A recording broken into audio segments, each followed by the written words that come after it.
భద్రాద్రి జిల్లా BRS party జిల్లా అధ్యక్షుడు రేగా కాంతారావు అశ్వారావుపేట నియోజకవర్గ ఇన్ఛార్జి మాజీ ఎమ్మెల్యే మెచ్చాపై ఘాటు వ్యాఖ్యలు చేశారు.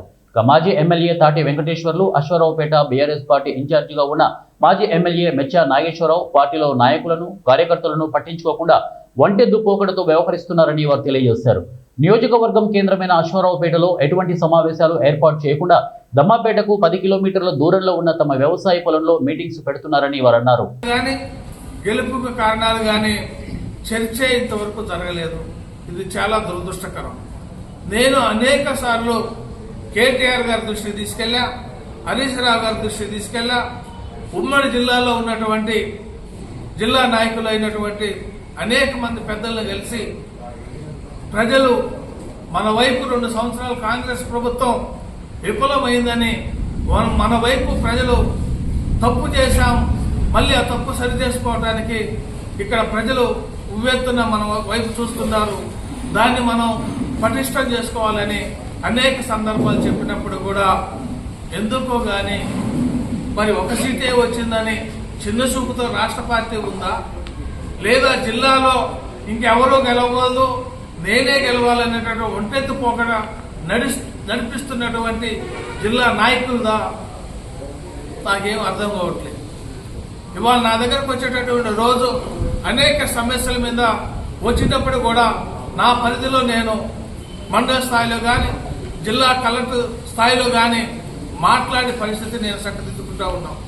కానీ మాకు భరోసా ఇవ్వాల్సినటువంటి జిల్లా నాయకులు కానీ రాష్ట్ర నాయకులు కానీ ఈ నియోజకవర్గాన్ని జిల్లాలో అన్ని నియోజకవర్గాల్లో కూడా పార్టీ ఇదే పరిస్థితిలో ఉంది. దీనికి ముఖ్యమైన కారకులు ఇవాళ జిల్లా పార్టీ అధ్యక్షులుగా చెప్పుకుంటున్నటువంటి రేగా కాంతారావు గారు, అలాగే ఈ నియోజకవర్గం ఇన్ఛార్జి అని చెప్పుకుంటున్నటువంటి మెచ్చా నాగేశ్వరరావు గారు, ఇక్కడ ఉన్నటువంటి ప్రజల్లో ఉన్నటువంటి నాయకుల్ని కలుపుకోకుండా ఒంటెత్తు పోకడతోని ఏదో వాళ్ళ యొక్క చెప్పు చేతులు ఒక రాజ్యసభ సభ్యులు వస్తున్నారనంటే ఆ నియోజకవర్గంలో ముఖ్య నాయకులు ఎవరున్నారో వాళ్ళకి సమాచారం అందే విధంగా చూడాల్సిన బాధ్యత వాళ్ళకు ఉందా లేదా అని నేను ప్రశ్నిస్తా ఉన్నా. అదేవిధంగా జిల్లా ప్రెసిడెంట్గా చెప్పుకునేటటువంటి బాధ్యులు కనీస సమాచారం చెప్పాల్సి ఉందా లేదా అని నేను ఈ సందర్భంగా వారిని అడుగుతా ఉన్నా. ఇన్ఛార్జి అని చెప్పుకునేటటువంటి మరి నాయకులు సమాచారం ఇవ్వాల్సిన అవసరం ఉందా లేదా? మాకే పదవులు లేవండి, ఇక్కడ మేమంతా మాజీలమే, మాతో పని లేదా? మీరేనా? ఇక్కడ బీఆర్ఎస్ అంటే అందరూ కూడా మేము బీఆర్ఎస్ ఈసారి మేము కారు గుర్తుగా ఓటేస్తామని చెప్పేవాళ్ళు ఉన్నారు. వాళ్ళు మనం కాపాడుకోవాల్సిన బాధ్యత ఉంది. కానీ ఆ బాధ్యతను విస్మరించి ఇంకో విషయం చెప్తా ఉన్నాం. గత వర్షాకాలంలో దాదాపు సుమారు ఇవాళ 12-13 నెలలు దాటింది.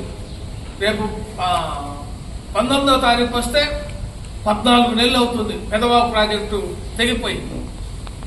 తెలంగాణలో ఒక మినీ ప్రాజెక్టు తెగిపోయిందని అంటే ఒక పెదవాగు ప్రాజెక్టే. అది మన తెలంగాణలోనే ఉంది కదా. ఆనాడు మేము తెగిపోయిన వెంటనే మరి అదే వర్షంలో కూడా మేము పర్యవేక్షణ మేమందరం కూడా వెళ్ళి నడిసి వర్షంలో తడిసి అక్కడ ఉన్నటువంటి రైతుల్ని కానీ ప్రజలు కానీ మేము ఓదార్చి వచ్చాం. ఈ సమాచారం రాష్ట్ర